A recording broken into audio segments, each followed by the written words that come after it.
Hello friends, मेरा नाम अजय सिसोदिया है और आप देख रहे हैं स्किल ट्यूटोरियल। आज है डे 24। तो आज देखने वाले व्यू, जैसे कि मैंने नेट से कुछ इन्फॉर्मेशन निकाली है तो उसके अकॉर्डिंग हम देखेंगे सिंपल व्यू और कॉम्प्लेक्स व्यू। सिंपल व्यू मतलब अगर आप सिंगल एक टेबल का व्यू क्रिएट करते हैं तो सिंपल व्यू कह सकते हैं। और अगर आप दो से अधिक टेबल का अगर ज्वाइन करते हैं या फिर ज्वाइन यूज करते हैं और उसका आप व्यू क्रिएट करते हैं तो उसको कॉम्प्लेक्स व्यू कहते हैं। तो व्यू क्यों क्रिएट करते हैं? व्यू एक लॉजिकल टेबल होती है, यानी कि एक वर्चुअल टेबल है जो एग्जिस्ट नहीं करता है डेटाबेस के अंदर। और ये सिर्फ जब भी इसकी ज़रूरत पड़ती है ये डेटा लेता है बेस टेबल से, जिस टेबल से आपने व्यू को क्रिएट किया है।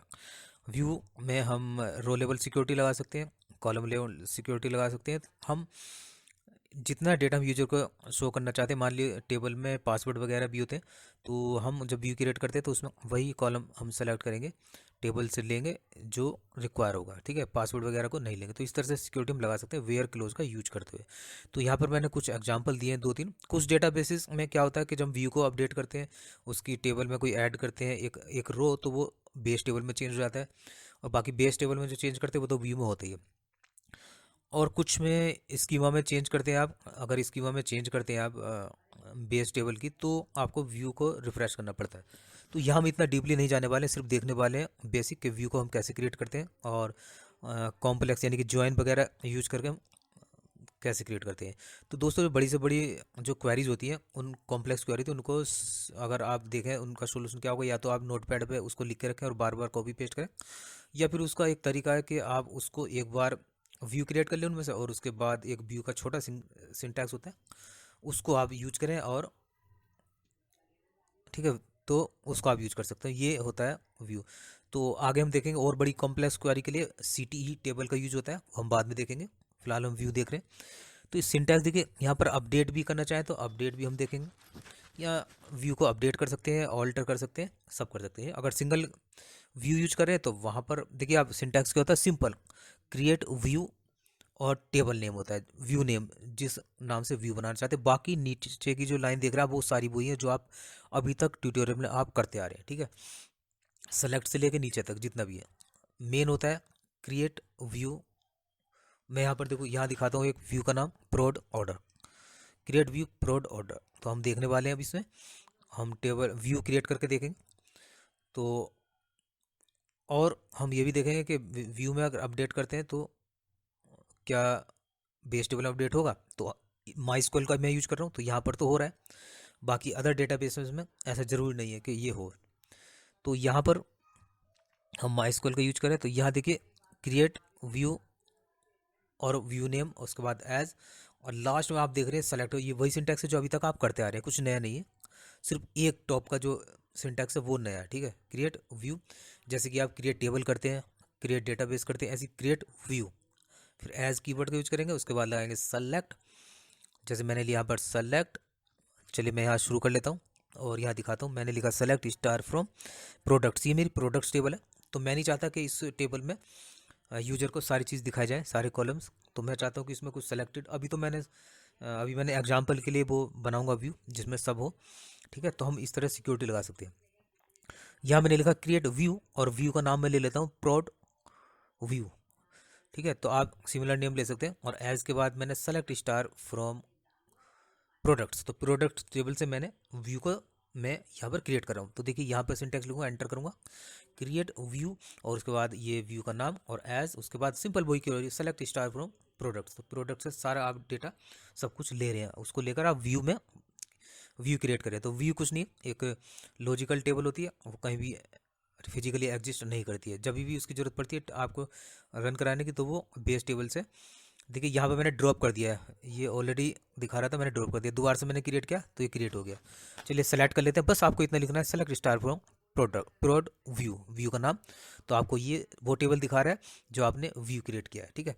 ये जो डेटा कहाँ से ला रहा है, बेस टेबल से, प्रोडक्ट टेबल है जो वहाँ से डेटा लेकर आ रहा है। मैं इसको ड्रॉप कर लेता हूँ, ड्रॉप व्यू प्रोड और व्यू, मतलब कि व्यू का नाम। इस तरह से आप इसको ड्रॉप भी कर सकते हैं। तो काफ़ी बेनिफिट्स हैं इसके।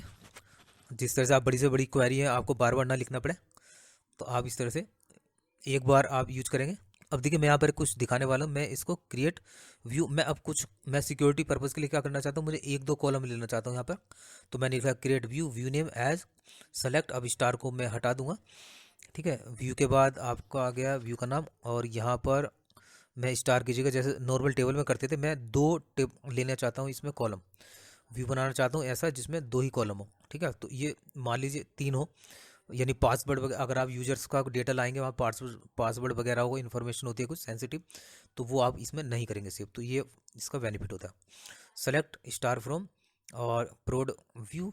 अब मैं देखूंगा तो यहाँ पर देखिए तीन कॉलम मुझे मिल गए। तो इसी तरह से यूजर्स टेबल होगा, ठीक है।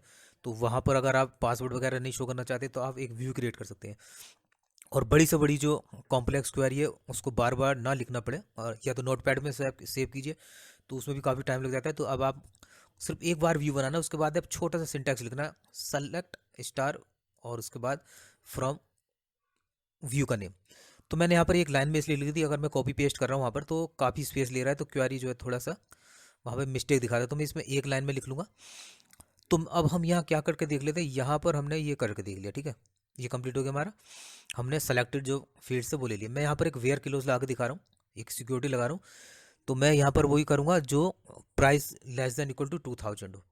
तो मैं यहाँ पर यूजर को सिर्फ इतना दिखाना चाहता हूँ कि वो नेम प्राइस क्वांटिटी उन्हीं का दिखाए जिसमें प्राइस जो है लेस देन 2000 है। तो मैंने एक व्यू क्रिएट किया, फिर मैंने सेलेक्ट स्टार फ्रॉम व्यू किया, प्रोड व्यू, व्यू को दिखाया। तो वो देखो तीनों ये दिखा रहा है। बिल्कुल कंडीशन भी आप लगा सकते हैं इसमें, सिक्योरिटी पर्पज़ के लिए भी आप इसका यूज कर सकते हैं।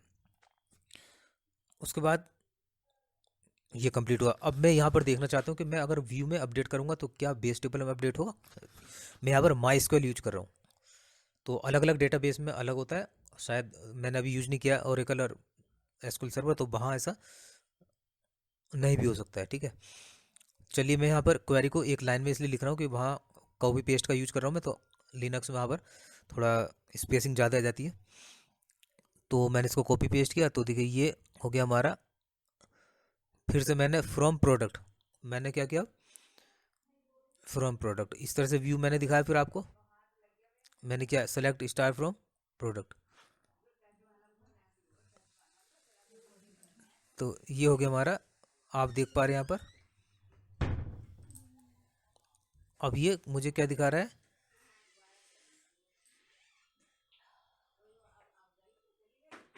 ठीक है।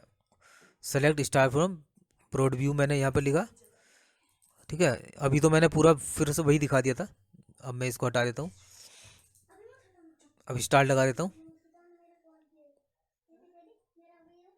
तो अब क्या आएगा उसमें, अब पूरा डेटा दिखा देगा मुझे, ठीक है। फिर से मैंने एक बार रिवीजन करा दिया आपको, प्रोड, और यहाँ से मैं कर लेता हूँ इसको सेलेक्ट स्टार फ्रॉम प्रोडक्ट। दोनों टेबल में देखिएगा क्या चेंज है। अभी कुछ भी चेंज नहीं आया क्योंकि मैंने सेम कमांड लगाया उसमें, ठीक है। ये दिखाना चाहता हूँ मैं, दोनों व्यू भी मैंने दिखा दिया और जो बेस टेबल वो भी मैंने दिखाया, दोनों का डेटा अभी तक सेम था। तो यहाँ मैं करना चाहता हूँ एक रो इंसर्ट, सिंपल वही कमांड है, कोई चेंज नहीं है। तो मैं यहाँ पर इंसर्ट के लिए लिख लेता हूँ एक क्वेरी, और यहाँ मैं प्रोडक्ट्स जो टेबल है ना उसमें चेंज करूँगा, ये प्रोडक्ट्स टेबल में। फिर चेक करूँगा व्यू में वो अपडेट होगा या नहीं होगा। तो मैं यहाँ पर लिख लेता हूँ फील्ड्स का नाम, और यहाँ पर देख लेते हैं माइस्क्वेल में का हम यूज कर रहे हैं यहाँ पर। और व्यू जैसे कि मैंने बताया आपको वर्चुअल टेबल होती है, सिर्फ डेटाबेस में इसका एक क्वेरी, ये कह सकते हैं क्वेरी ही वहाँ पर सेव होती है। जब भी हमें डेटा फैच करना होता है व्यू से, वो बेस टेबल से ही लेकर आती है डेटा। तो यहाँ पर मैं एक कॉलम को ऐड करने वाला हूँ, और मैं एक ही लाइन में लिख लेता हूँ एक क्वेरी को, ताकि कॉपी पेस्ट करने में आसान रहे। तो मैंने यहाँ किया पेस्ट, और यहाँ मैंने किया एंटर। तो देखिए यहाँ पर अब हम फैच करते हैं। यहाँ पर आप देख पा रहे हैं 11th नंबर की जो एक रो है वो ऐड होगी हमारे प्रोडक्ट्स टेबल में। तो अब देखते हैं व्यू में, ठीक है, व्यू अपडेट हो चुका है, ठीक है। जो हमारी व्यू था, व्यू प्रोड व्यू, वो भी अपडेट हो चुका है। यहाँ पे बेस टेबल में जो भी चेंजेस करेंगे आप, वो चेंजेस आपको शो होंगे व्यू टेबल के अंदर। अब मैं इसका थोड़ा उल्टा करता हूँ, मैं कोशिश करता हूँ कि जो व्यू, मेरी जो व्यू टेबल है उसमें अपडेट करने की कोशिश करता हूँ। तो दोस्तों व्यू में भी वही ऑल्टर, अपडेट, यानी कि DML जो कमांड है वो सब परफॉर्म कर सकते हैं आप। रीनेम भी कर सकते हैं व्यू का। ये सब ठीक है। फिलहाल हम इतना ज़्यादा नहीं देखने वाले, यहाँ पर सिर्फ हम देखेंगे कैसे व्यू। अब मैं यहाँ पर ले लेता हूँ व्यू, प्रोड व्यू। इसमें मैं एक लाइन ऐड करूँगा और देखूंगा कि बेस टेबल में वो ऐड होगा या नहीं होगा। तो 12 नंबर का मैं एक रो एंटर कर रहा हूँ और सिंपल है। उसके बाद मैं कॉम्प्लेक्स व्यू की एक क्वेरी लिख के दिखाऊंगा, यानी कि आप बड़ी से बड़ी क्वेरी भी लिख सकते हैं इसमें। मटेरियलिस्टिक व्यू होता है एक, वो डेटाबेस में सेव होता है, वो मतलब कि वो कैशिंग वगैरह करके बफर वगैरह उसमें होता है, वो हम नहीं देखेंगे यहाँ पर। सेलेक्ट स्टार फ्रॉम प्रोड व्यू अगर देखेंगे तो यहाँ पर आगे एक रो देखते हैं, हमारी जो मेन टेबल है प्रोडक्ट्स की, वहाँ पर क्या हुआ 12 ही। देखिए हमारी जो बेस टेबल वो भी अपडेट होगी। तो यहाँ पर जो मैंने आपको दिखा दिया माइस्क्यूएल डेटाबेस यूज कर रहे हो, यहाँ पर ऐसा है ठीक है। बाकी बाकी डेटाबेसेस में मुझे अभी मैंने किया नहीं है, उसमें बाद में करेंगे तो देखेंगे।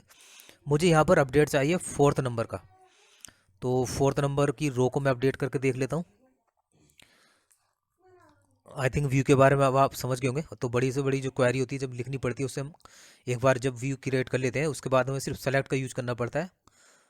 अब देखिए यहाँ पर अपडेट किया मैंने और यहाँ अपडेट प्रो व्यू, यानी कि व्यू को अपडेट कर रहा हूँ, वो भी ID 4 में 5000 में सैलरी दिखा रहा हूँ ठीक है। PID गलत होगी मेरी, PID लिख देता हूँ।